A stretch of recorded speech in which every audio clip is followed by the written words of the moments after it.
Sugeng siang rencang-rencang. Sekarang aku lagi mau eksplor Kabupaten Wonosobo dan sekitarnya. Di sini ada karika yang enak banget diolah menjadi berbagai makanan tradisional. Ada juga lele yang berukuran sangat besar yang rasanya legit banget. Selengkapnya hanya di Jejak Anak Negeri.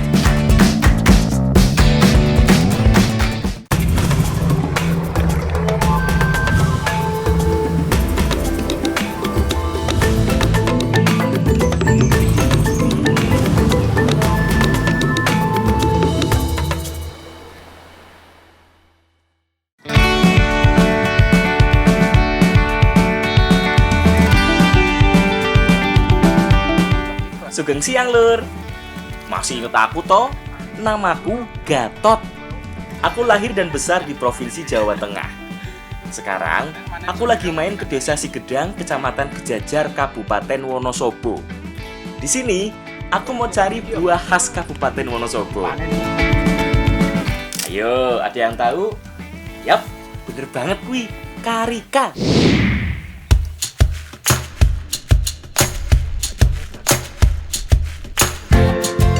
Karika adalah pepaya gunung khas dataran tinggi Dieng dan sekitarnya.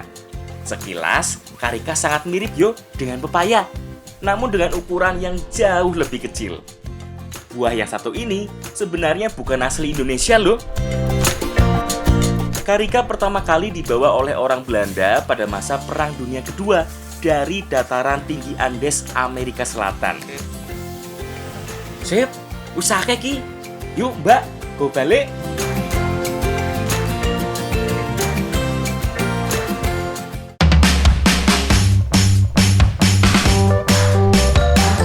Kebanyakan dari buah karika diolah menjadi manisan yang juga sebagai maskot kota Wonosobo.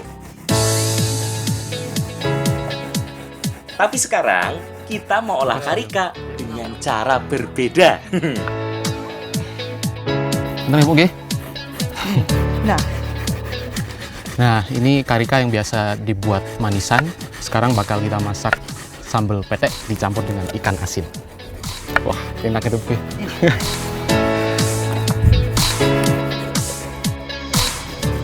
Sebelum diolah, karika harus dikupas lebih dulu dan diambil bagian daging buahnya. Sakit dimam nggih isin nggih, Bu, nggih. Manis. Cobi nggih. Manis. Rasanya tuh hampir mirip seperti srikaya, lama-lama juga seperti sirset ya, Bu ya. Ya. Enak nih. Mbak, coba Mbak. Sambal petek adalah salah satu makanan yang dikonsumsi sehari-hari oleh masyarakat Wonosobo dan sekitarnya. Sebenarnya, makanan yang satu ini adalah varian olahan ikan asin yang dimasak dengan tumisan bawang merah, bawang putih, cabai, dan tomat. Nah, karena karika ini rasanya agak asam, bisa juga ditambahkan ke dalam sambal petek sebagai pengganti tomatnya. Selain memerlukan bawang merah, bawang putih, cabai, dan karika, sambal petek ini membutuhkan parutan kelapa sebagai tambahannya. Ojo lali ikan asinnya. Bukan sambal petek namanya, kalau nggak menggunakan ikan asin.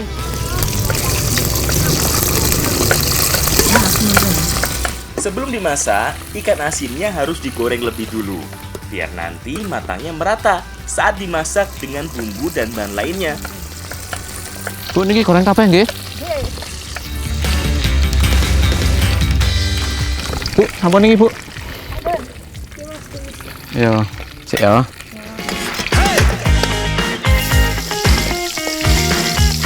Sip, sekarang tumis semua bumbu sampai harum. Setelah itu, masukkan karika. Gak usah ditambah dengan air yo. Soalnya karika ini sudah mengandung banyak air. Masukkan ikan asin yang sudah digoreng. Dan terakhir, tambahkan parutan kelapa di atasnya. Aduk sampai mateng yo. Nah, iki yang bikin spesial sambal petek di sini dibanding dengan daerah lainnya. Parutan kelapa ini bikin sambal pete jadi jauh lebih gurih. Nggak percaya? Yo silahkan buktikan sendiri. Aku sih udah nggak sabar buat icipin. Wah, mantap Ibu. Mantap. Nambah ya. Jadi rasa dari sambal petek karika ini gurih, asin, pedas, dan karena ditambah dengan buah karika jadi tambah seger ya Bu ya. Enak. Nambah yuk. Selain digunakan sebagai pengganti tomat karena rasa asamnya, karika ini juga bisa digunakan sebagai tambahan sumber karbohidrat. Jadi, makan sambal pete yang bisa menunda lapar yo. Gandem tenan iki. Yuk, Mbak, Bu, ditelaske.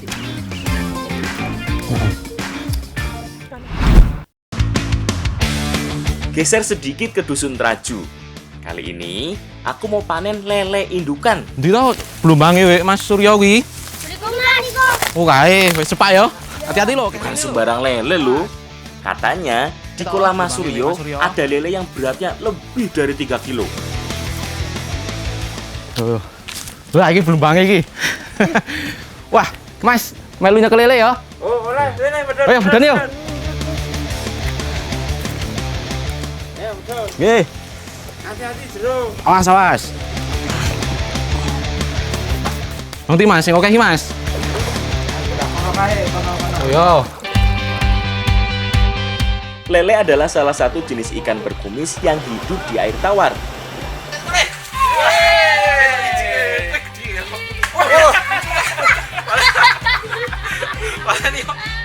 Biasanya memiliki daya tahan hidup yang luar biasa. Bisa juga hidup di daerah berlumpur dan kekurangan air. Nah, kalau ikan lele yang kita cari, panjangnya bisa mencapai 50 cm. Biasanya umurnya lebih dari 2 tahun. Agak susah yuk nyari ikan lele. Padahal ukurannya gede-gede loh. Tapi karena tubuhnya licin, ya susah ditangkap.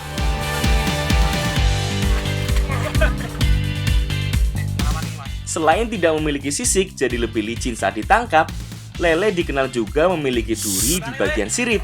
Kalau orang Jawa bilangnya patil. Iki yang harus ekstra hati-hati saat menangkap lele seperti ini. Yo, salah-salah bisa kena patil tangan kita. Wah, lumayan iki rada gede ya. Si, tekle aku. Nah, jadi ikan lele itu harus hati-hati kalau megangnya, karena ini ada patilnya. Bisa bahaya kalau cara megangnya salah. Yang pertama, yaitu harus kita pegang berlawanan sama badannya. Terus kita pegang yang kenceng, antara ini sirip yang ada jarumnya ini bisa bahaya ya. Arep sinau gocek lah. Yo, nah, salah. Sing hati-hati le, jangan sampai kena patilnya. Tapi itu patil ya.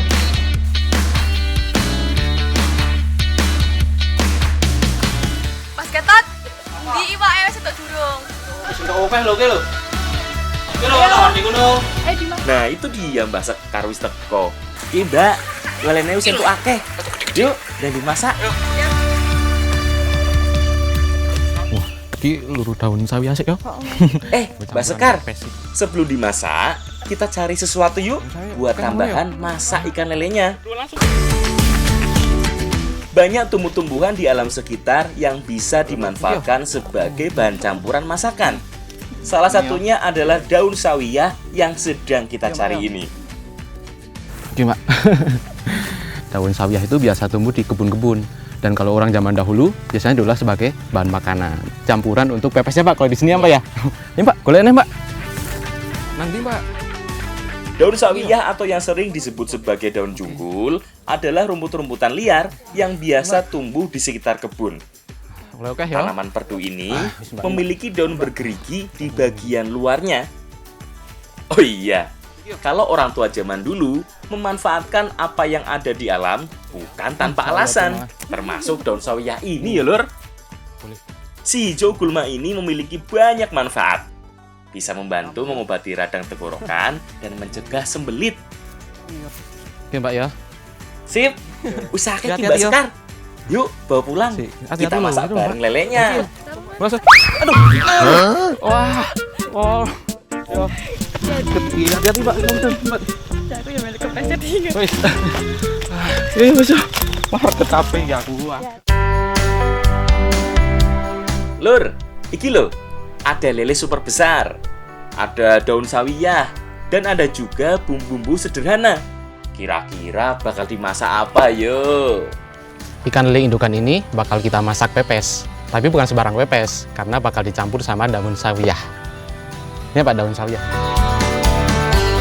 Ada banyak yang bilang kalau lele yang besar tidak enak untuk dimasak, apalagi bekas indukan segede ini. Tapi sebenarnya kalau diolah dengan cara dan bumbu yang tepat, yo enak-enak wae ya lur. Ayo nggih. Ting mriki mawon nggih. Yang penting bumbunya kuat, seperti makanan yang akan kita buat. Ada beberapa jenis pepes lur. Ada pepes sederhana yang hanya menggunakan bawang merah, bawang putih, dan cabai saja. Ada juga yang menggunakan bumbu kuning komplit seperti ini. Nah, untuk membuat pepes yang kuning, selain bawang merah, bawang putih, dan cabai, kita juga butuh lengkuas, salam, sereh, kunyit, dan ketumbar. Tambahan bumbu kunyit ini bisa berfungsi untuk menghilangkan aroma amis dari ikannya. Sedangkan tambahan ketumbar yang dihaluskan, selain membuat aroma amisnya berkurang, bisa juga membuat rasa ikannya lebih gurih.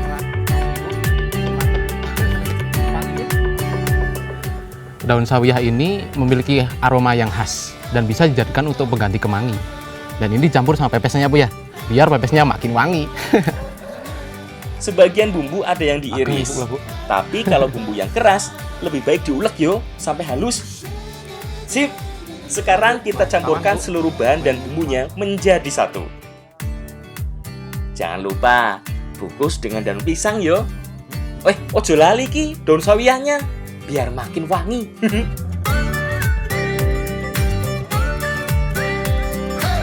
Nah, tinggal kukus sampai matang yo. Tenang, nggak butuh waktu terlalu lama kok. Biarpun daging lelenya tebal, cuma butuh waktu sekitar 10 menit, pepes lele daun sawiyah ini sudah bisa matang sempurna. Nah, iki penampakannya. Dari aromane wae sudah kelihatan enak banget yo.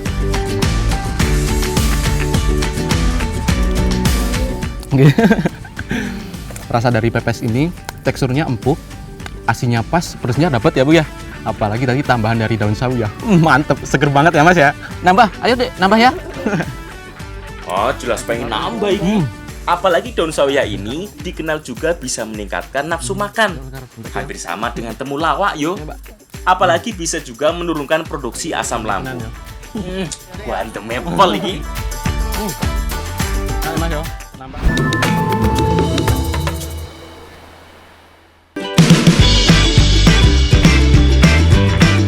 Lur, aku lagi jadi tukang bangunan dulu yo. Lagi bantuin bangun masjid di desaku. Eits, kalau dari atas menara begini, desaku jadi kelihatan indahnya yo. Mas, leren sih, ini di mana Mas? Oh ya, sik ya. Pak, salin Pak. Ya yuk, makanan Ren. Pak, itu Mbak Imel manggil-manggil. Kayaknya bau jajanan enak. Yuk, turun yuk, mudun. Kita ngaso dulu. Ternyata Mbak Imel bawa mendut kesukaanku. Nggak Pak, mendet Pak. Nggak sareng-sareng. Nah, aman ini mendet deh. Habis kok apa? Ini suka porang Mas. Kok porang. Loh, ternyata mendut porang toh.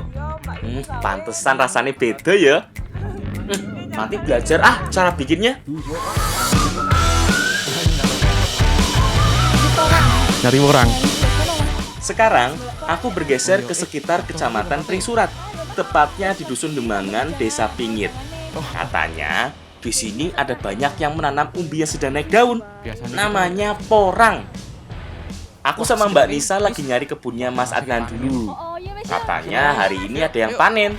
Nah, kayak udah mulai panennya. Ini loh. Pamor umbi yang satu ini naik daun dalam beberapa tahun terakhir. Wah, iki lho. Itu ya. Sekarang aku lagi nyari porang Kelihatannya di sini nggak ada tanamannya nih, tapi sebenarnya di dalamnya ada porang yang udah siap dipanen karena udah melewati masa tidur. Gitu ya Mbak ya? Iya. Yuk lurnya yuk. Di beberapa daerah, porang Yo. sering disebut juga dengan iles-iles atau acoan. Sekilas hampir sama dengan suwek yo. Sama-sama dipanen saat batang dan daunnya sudah merontok dan kering. Tenanan lu. Sebenarnya, porang yang sudah mengalami masa tidur seperti ini bisa didiamkan lagi hingga selama semusim berikutnya. Nanti ukurannya jadi jauh lebih besar. Akhir ya. Seperti porang yang sekarang sedang kita panen. Sudah ditanam selama 2 musim yo. Santai wae. Kelompok tani yang tergabung dalam koperasi Sahabat Alam ini memiliki lahan yang sangat luas. Makanya, nggak heran ya lur, kalau sekali panen saja, hasilnya beberapa pika begini.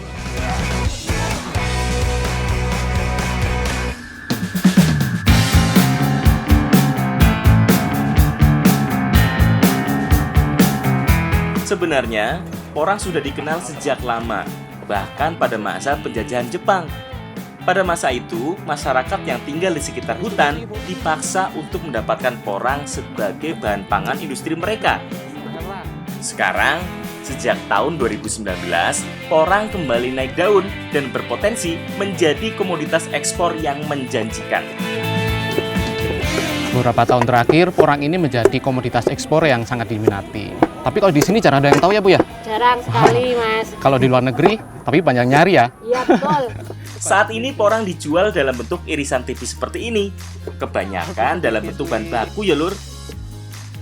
Nah, di negara tujuan, baru deh si kuning berharga ini diolah menjadi berbagai produk turunan, mulai dari makanan, obat-obatan, hingga kosmetik.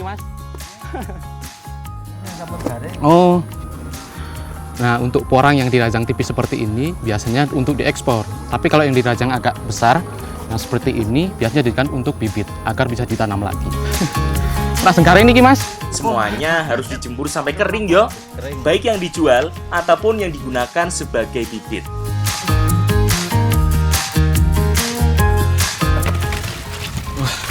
Asal kathah niki Mas. Wah, tikal. Oke. Porang yang digunakan sebagai bibit ini biasanya setelah dijemur langsung didiamkan selama 1 minggu sampai nanti keluar tunasnya, baru bisa ditanam. Manteng nggih Pak nggih? Nggih. Seperti umbi-umbian lainnya, porang juga mengandung karbohidrat, protein, mineral, dan serat pangan. Makanya cocok banget dijadikan sebagai pengganti nasi. Tapi porang memiliki kandungan lain yang cukup berbahaya saat dikonsumsi, yaitu kalsium oksalat yang berbentuk jarum. Zat ini yang menyebabkan lidah dan tenggorokan terasa gatal dan panas saat mengkonsumsinya. Dalam mengolah porang ini harus hati-hati karena mengandung oksalat yang bisa menyebabkan gatal. Caranya itu dengan direndam minimal 24 jam menggunakan garam krosok. Manteng nggih Bu nggih? Jangankan dimakan ya lur. Loh, kena tangan wae sudah bikin gatal begini. Tapi kalau kena kulit luar, cukup dicuci dengan alkohol wae. Sudah beres kok. Sebagai pendampingnya, kita juga siapkan lungwaluh atau pucuk daun labu yang masih muda. Sayuran ini enak banget loh, diolah jadi bubur atau oblok-oblok. Untuk membuat oblok-oblok lungwaluh ini gampang banget. Cukup siapkan pucuk daun labu yang masih muda, bumbu dasar seperti bawang merah, bawang putih, cabai, lengkuas, dan daun salam, serta parutan kelapa. Gini wae sudah cukup sebenarnya lur. Tapi lebih gandem lagi kalau kita tambah dengan tempe semangit dan ikan teri. Ini sih bikin aroma dan rasanya makin khas. Sip, bahan wis siap kabeh iki. Saatnya kita masak. Porang yang sudah direndam dengan air garam dikukus sampai matang ya.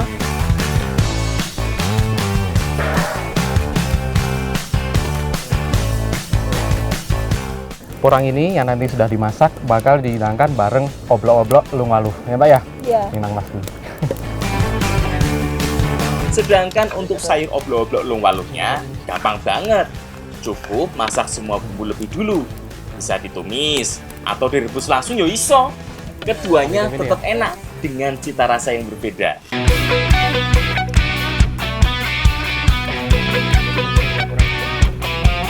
Kemudian masukkan daun labu, teri, dan parutan kelapa secara bergantian. Nah, iki salah satu ciri khas oblok-oblok. Parutan kelapanya langsung dimasukkan sekalian. Oh ya. Jadi nggak cuma santannya yo. Sip, wis mateng iki. Kayak enak banget yo. Sik, tapi harus sabar dulu. Soalnya mau bikin mendut porang sekalian. Lah, wong tujuannya aku kesini yo. Pengen lihat toh pembuatan jajanan favoritku itu.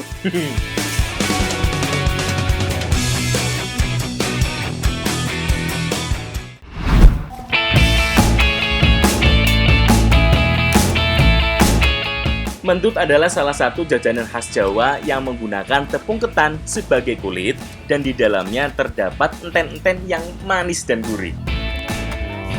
Tapi kali ini mendutnya akan dicampur dengan porang. Porang yang sudah direndam dan sudah dikukus ini ternyata bisa dibuat untuk jajanan tradisional ya Bu ya? Iya. Salah satunya adalah mendut isi porang. Iya. Untuk bagian kulitnya masih sama seperti mendut pada umumnya yo. Kita cukup campurkan tepung ketan dengan santan. Santannya harus hangat, biar lebih liat dan kalis adonannya. Yang berbeda hanya bagian isi atau enten-entennya. Nah, selain gula dan parutan kelapa, bahan pembuatan enten-enten harus dicampur dengan porang yang sudah kita kukus tadi. Nah, kalau bicara soal mendut, ini nggak jauh-jauh dari enten-enten. Nah, kalau kali ini enten-entennya bakal dicampur pakai porang, ya Mbak ya? Iya. Enten-enten dibuat dengan menyangrai gula dan kelapa menjadi satu. Nggak perlu dikasih minyak yo. Soalnya minyaknya nanti akan keluar sendiri dari parutan kelapanya. Jadi jangan khawatir gosong, asal apinya tetap kecil. Setelah itu yo, tinggal masukkan porangnya. Kemudian aduk sampai halus dan tercampur rata. Kalau enten-entennya sudah siap, sekarang kita gabungkan dengan adonan kulitnya. Adonan dibuat bulat-bulat, kemudian tambahkan enten-enten porang di bagian tengahnya. Hampir sama seperti membuat klepon yo. Jangan salah. Kelihatannya gampang banget toh. Tapi sebenarnya cukup susah loh. Kalau nggak sabar yo, bentuknya jadi gak jelas gini kayak punyaku.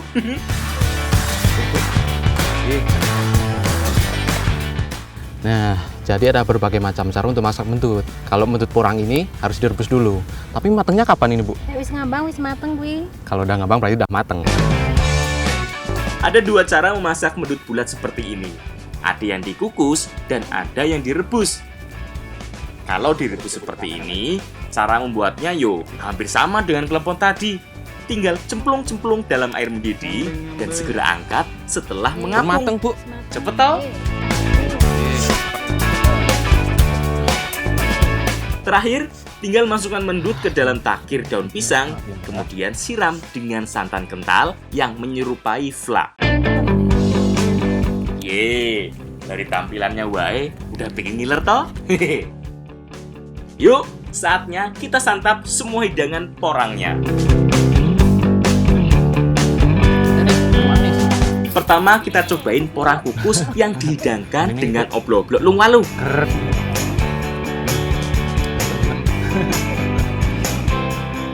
Porang ini jika diolah dengan benar, maka bisa dijadikan untuk bahan alternatif cadangan makanan. Salah satunya adalah nasi, karena rendah kalori dan rendah karbohidrat. Rendah gula juga ya Mbak ya? Kalau dari rasanya juga pas banget yo, dicampur dengan oblok-oblok daun labu muda ini. Perpaduan rasanya pas, ada manisnya, ada gurihnya, dan ada seger-segernya. Apalagi ditambah dengan teri ini. Makin gandem. Kalau menditnya sih udah jangan ditanya yo, sudah pasti enak banget. Yo kan tadi sempet nyobain di masjid. Enak nggih? Ada nggak Mas? Nggih. Rasa dari mendut porang ini manis dan kenyal, tapi cenderung masir karena campuran isi dari porang tadi. Nambah nggih, Bu. Orang memberikan rasa dan Kayak tekstur gitu. yang lebih Gimana? khas dari enten-enten mendutnya. Biasanya aku cenderung enek yo makan makanan yang manis. Tapi Nah. kali ini justru enggak. Justru pengen nambah terus.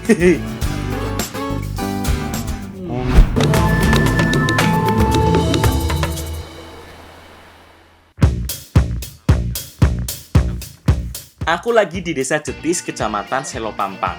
Kali ini, aku lagi mau cari waluh, sejenis labu yang berwarna kuning dan berukuran sangat besar.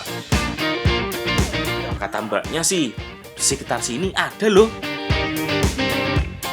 Waluh sebenarnya berasal dari benua Amerika. Tapi sekarang sudah tersebar bahkan di negara-negara yang beriklim hangat seperti Indonesia. Tumbuhan yang satu ini akan menjalar kemana-mana karena merupakan tipe tanaman yang merambat. Makanya, biasanya ditanam dengan lanjaran dari potongan bambu. Atau selain itu, bisa juga dirambatkan di tanaman lain yang memiliki batang lebih keras seperti pohon kopi ini. Itu gede loh, Pak. Kita lagi mau nyari labu kuning. Biasanya kalau kulitnya udah mulai kecoklatan itu yang udah siap dipetik. Nah, kayak gini nih yang kita cari. Yuk, Mbak, wadahin, Mbak. Sip, wis akeh iki. Bawa pulang yuk.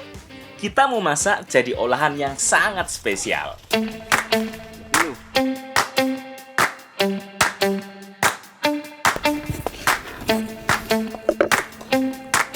Sebenarnya labu kuning ini bisa disimpan lama, asalkan batang belum copot dan untuk kulitnya masih bagus.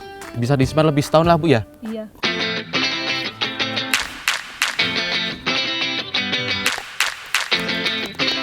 Sebenarnya labu kuning ini bisa diolah berbagai macam makanan. Nah, sekarang lagi mau bikin telur gulung waluh ya, Mbak ya. Iya. Ini dicampur dengan adonan yang sudah dibikin.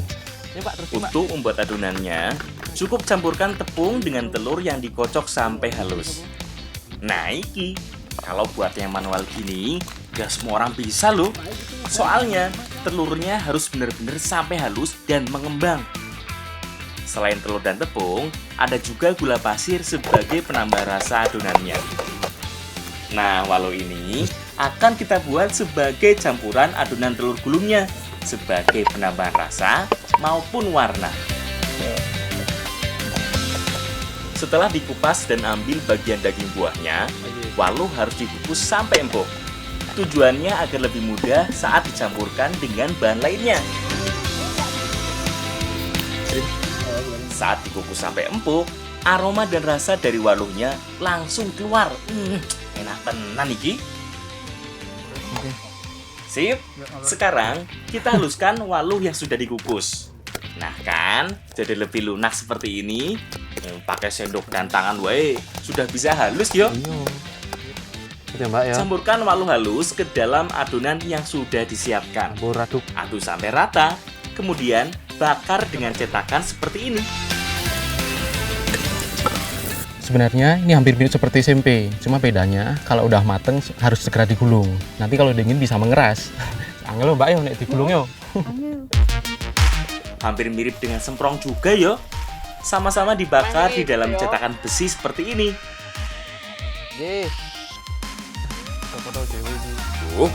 Buatanku selalu wae gagal. Gampang-gampang susah yo memasak telur gulung dengan cetakan capit seperti ini. Karena selain apinya yang harus rata, adonan yang dituang di dalam cetakan harus segera dicapit dan digulung secepat mungkin. Sip, ini dia, telur gulung waluh sudah siap dihidangkan.